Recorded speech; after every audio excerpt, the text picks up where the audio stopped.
beneen bi mooy pétition bi nga xam ne ni Horizon Sans Frontières moo ko teg ñu bëri signé ko des milliers de Sénégalais. Pour un mandat d'arrêt international jëmale ci Macky Sall président Macky Sall. loolu. ça ne va pas être facile. Ça ne va pas être facile. Donc je pense très honnêtement que même bu dee dañ koy defit du jëfu premier mandat parce que politiquement c'est risqué ak voilà Assemblée nationale dara leeragul yooyu même bu doon tey jii régime bi daf koy déclencher dañ bàyyi ba deuxième mandat mais là c'est pas une affaire de premier mandat. fekk mbir yi sàppi na. sëriñ bi man je suis dans le réalisme politique am na yoo xamante ne boo ko déclenché lan moo sonal Macky Sall dafa ñëw 2012 2013 rek ay ca déclenché même si li nit ñi foog ak moom ni mu doxalee c'est en fait c'était pas en fait bokkul ak réalité bi Macky Sall yónni na ay émissaire ci Karim Wade laaj ko li mu yor mu indi ko Karim ne ko 0+0 mën naa la citer kan la Robert Bourgi Macky Sall yónni woon na ko ci moom pour yow li mu yor na ko joxe Karim ne Bourgi boo demee ne ko 0+0 égale 0 Macky ne ko ah bon d'accord def li mu war a def mais problème bi mooy dafa am ñoo xam ne dañu nekkoon ci liste boobu après nekk ci gouvernement bi. 25 personnes. Omar Sarr bi ñuy wax ay waxam muy ànd ak Macky Sall di tukki boobu mu ngi woon ci liste bi Ousmane Ngom et cetera même il y a des gens qui ont transigé mais xaalis bi fa la jaar donc am na yoo xamante ne bii da ngay xool d'abord en termes de stabilité en termes de politique en termes de réelle politique daal lay apporter Macky Sall def na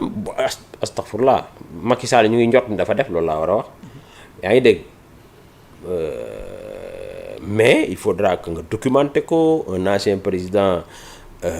déjà boo déclenché woon tey jii procédure bi mais ça prend des années tey même boo demoon ba mu effectif mandat d'arrêt bi yaa ngi dégg ba mu effectif mais bu ko neexee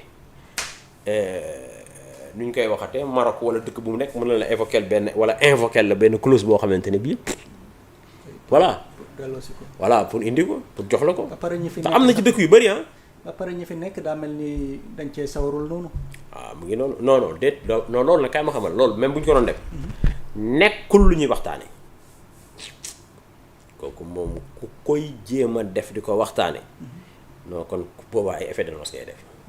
Macky Sall boo ko bëggee jëli wala un ancien président. parce que lu tax ma non Baro tey bu bëggoon jëli Yaya Jammeh day am problème. su ma nee problème du question de ay représailles mais du yomb quoi je veux dire nekkul lu yomb li may wax nii nag am na beaucoup de populistes de la neex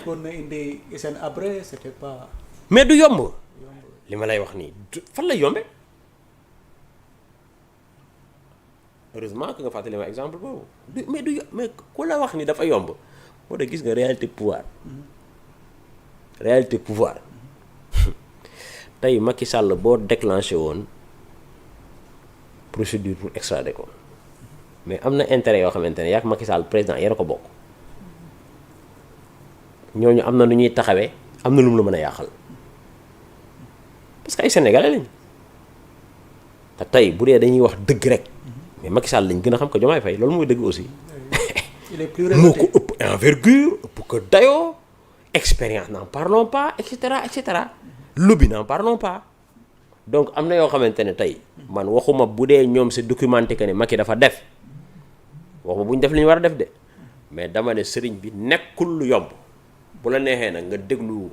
ces populistes là de la rue naan la non mandat d'arrêt bind ay pétition wax ay wax saa waay ba pare urgence bi mooy liñ ñu diggoon par rapport au coût de la vie ñoo ngi ci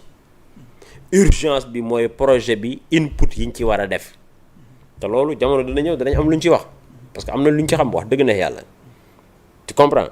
mais yooyu yëpp doo ko waxagum léegi parce que dafa teel.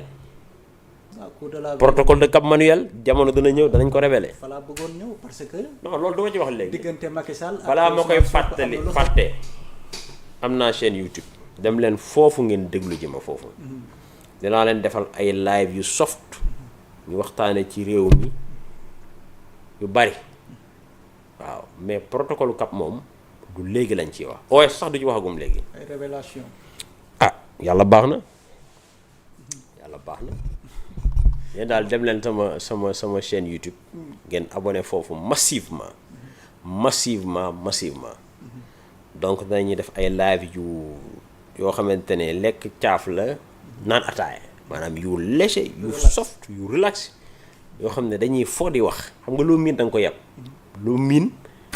maanaam su ma nee fo sax mooy dans une pédagogie boo xamante ne bii c'est une pédagogie rapprochée pas une pédagogie de voilà académicienne quoi mais affaire bu soft fu laay bëgg a waxee donc au second degré. ba bëggoo ñoo indil beneen Dakar matin. damay live de. waaw live moom dama koy def. kii directeur RTS moo doon live. man damay live damay live man tudduma kenn mais Serigne Mansour moom il va faire ses live loolu moom yow tamit loolu mënta ñàkk yow tamit loolu foog ma def ko. kooku demande la yàlla xam na ko. nee nañ la nature a horreur du vide. non d'autant plus que man j'avais occupé un espace à moi man donc lu ci doolee ko aussi tamit ngëneel la oui. ok beneen bi peut-être mooy voyage yi nga xam ne nii le président entreprendre na ko. dem Guinée la diplomatie du bon voisinage comme nañ koy waxee. chez un putschiste aussi. waaw mais écoutez putschiste bi nga xam ne nii tamit am na ay tendances autoritaires tere ay rajo tëj ay rajo. effectivement il a des velléités d'autoritarisme. ce Mamadi Doumbouya je pensais que c'était quelqu'un boo xamante ne bii effectivement les gens il y avait benn genre liesse bu accompagné woon son coup d'état mais il est entré véritablement d'y porter un sacré coup parce que quand même la liberté d'expression dafa nekk loo xamante ne ça ne peut pas se négocier l'arrestation de journalistes de brimades et cetera moi je pense que ni il doit quand même revenir à la raison hein. Franchement il faut qu'on lui dise ça parce que quand même la liberté d'expression nekk loo xam ne dañ koy négocier par contre que Bassirou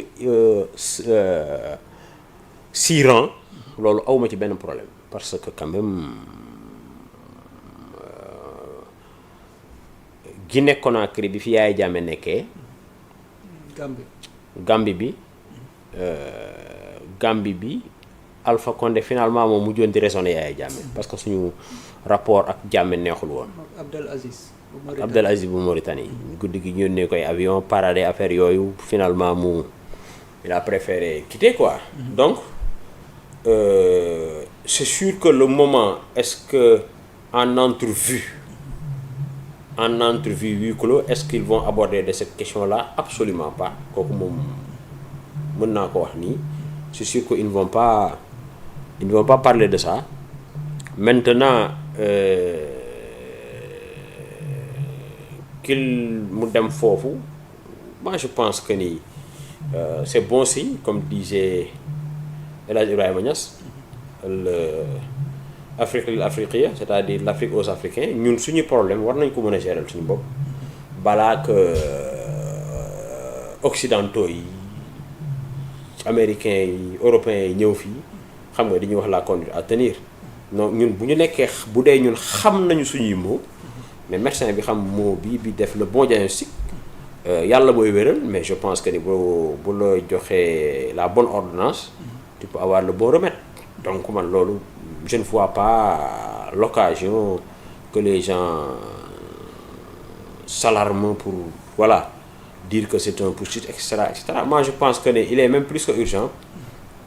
pour ñu xamal leen ne tey jii même si vous avez des divergences profondes avec les acteurs de la CEDEAO que d'abord dañu war a dugg CEDEAO xeex fa liñ fay xeex parce que c'est l'heure des grands ensembles parce que ñi bu ñu leen bàyyee Russie récupérer leen sëñ bi menace bi dafay nekk loo xam ne menace bu jege lay doon c'est-à-dire on va cohabiter avec la menace yaa ngi dégg mais ñu fexe ba dissuader leen xamal leen ni affaire bi même bu dul CEDEAO mais CEDEAO la boo xamante ne bi ñu bëgg loolu ñun ñëpp dañuy ne ci biir xeex ko est-ce que tu comprends moi je pense que tey jii si on voyait un serpent dans la chambre mais bu kenn amul fit jéem a jàkkaarloog moom daw génn bàyyi fa koo xamante ni mënul boo xam dara bu ñu fa ñëwee victime lañ fay fekk donc CEDEAO finalement bu dee dafa am yenn poids yi nga xamante ne bi c'est des poids lourds peut-être Côte d'Ivoire mu ngi ci biir Sénégal poids lourd la non pas Maroc bokk ci comprendre nga mais mu ngi ciy bëgg a bokk. si mu ngi ciy bëgg a bokk. moo lay wan ni c'est l'heure des grands ensembles. Tu as compris faut pas sous-estimer par exemple le Niger c'est l'uranium les gars xam nga le Mali y a l'or y a les ressources surtout la Guinée Guinée li leen dal xam nga mooy lan dañoo bëggoon demal seen bopp ci wàllu monnaie tubaab bi jël ay faux billets dugal ko foofu loolu moo sonal seen économie bi moo tax jamonoy Sékou Touré moo tax gars yi wax ay affaire problème monnaie suñ bi loolu nañ ci def ndànk te am na débat yoo xam ne boo koy ajouté sur l'espace public véritablement am na ñoo xamante ni ils préfèrent fuir parce que y a ce que j'appelle